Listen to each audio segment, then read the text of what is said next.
মেরাজে গেলেন, মেরাজে গিয়ে জান্নাত জাহান্নাম দেখলেন।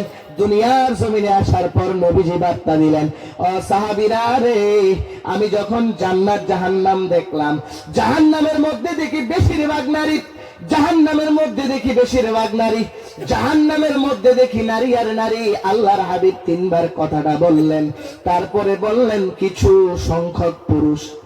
তিনবার বললেন জাহান্নাম মানে নারী আর নারী, জাহান্নাম মানে নারী আর নারী, জাহান্নাম মানে নারী আর নারী, কিছু পুরুষ। আল্লাহ নবী ফরমান, তার মানে বোঝা গেল ও মা, আপনারাই বেশি জাহান্নামের মধ্যে। কেন? আপনাদেরকে তো জান্নাতে যাওয়া আল্লাহ সহজ করে দিয়েছেন। আপনি 5 ওয়াক্ত নামাজ পড়বেন, রমজান মাসে রোজা রাখবেন, পর্দা করবেন, স্বামীর সতীত্ব হেফাজত করবেন, স্বামীর যেই আবদার আছে এগুলাকে স্বামীর কথা চলবেন, মানবেন, বাস শেষ, আপনাকে জান্নাতে আল্লাহ দিয়ে দিবেন।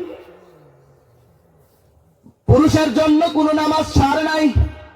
যদি আপনি অসুস্থ হন, এরপরেও আপনি নামাজ পড়তে হবে, ঠিক কিনা? ইশারায় হলেও আপনি নামাজ আদায় করতে হবে। কিন্তু মা বোনদের নামাজের ছাড় আছে না নাই? আছে। এই হিসাবে মা, আপনাদের জান্নাতে যাওয়া একেবারেই সহজ।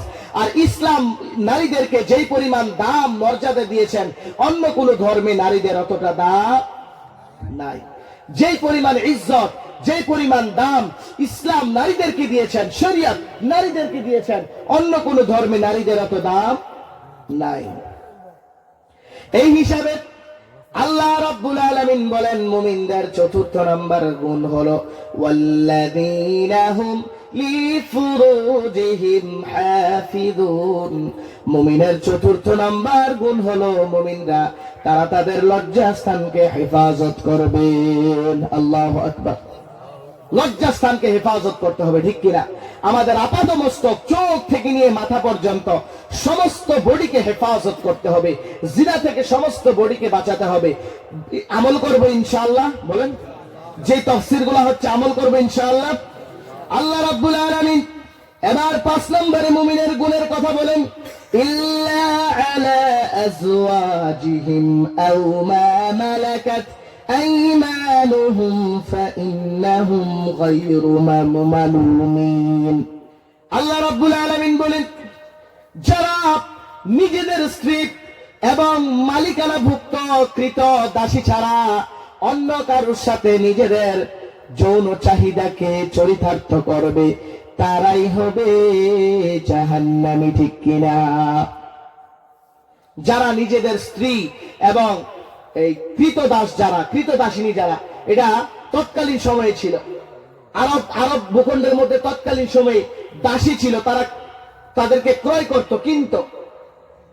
এই 2 শ্রেণীর মহিলার সাথে তোমরা তোমাদের এই যৌনাঙ্গকে ব্যবহার করতে পারবে, তোমরা তোমাদের চাহিদাকে ব্যবহার করতে পারবে, অন্যথায় অন্য মহিলার সাথে ব্যবহার করা যাবে না। কিন্তু বর্তমান সময়ে তো আমাদের যে দাসী প্রথা, দাস প্রথা উঠে গেছে। আছে? আসেনি দাস প্রথা? বলেন না কেন? নাই, দাস প্রথা নাই। তবে আপনাদের যাদের চাহিদা থাকে, অর্থ থাকে, বর্থ থাকে, আপনারা 4টা পর্যন্ত বিবাহ করতে পারবেন। এই দিক নির্দেশনা ইসলাম আপনাদেরকে দিয়েছে। এই হুকুম ইসলাম আপনাকে করেছে, আপনাকে আমাকে করেছে। যদি আপনার অর্থ থাকে, যদি আপনার চাহিদা থাকে, যদি আপনার চালানোর মতো ক্ষমতা থাকে, তবেই আপনি এটা পারবেন, নচেত না। যেই কথাটা বলতেছিলাম, যদি আপনার চাহিদা নিজের স্ত্রী এবং দাসী, তাদের মধ্যে সীমা লঙ্ঘন না করেন, তাদের মধ্যে রাখেন, তাহলে আপনি সীমা লঙ্ঘনকারীদের অন্তর্ভুক্ত হবেন না। ইল্লা আলা আজওয়াজিহিম আও মা মালাকাত আইমানুহুম ফাইন্নাহুম গায়রু মালুমিন। আল্লাহ রাব্বুল আলামিন বলেন, 6 নম্বরে মুমিনের বৈশিষ্ট্য হলো যে মুমিনরা তারা তাদের যৌনাঙ্গকে হেফাজত করবে।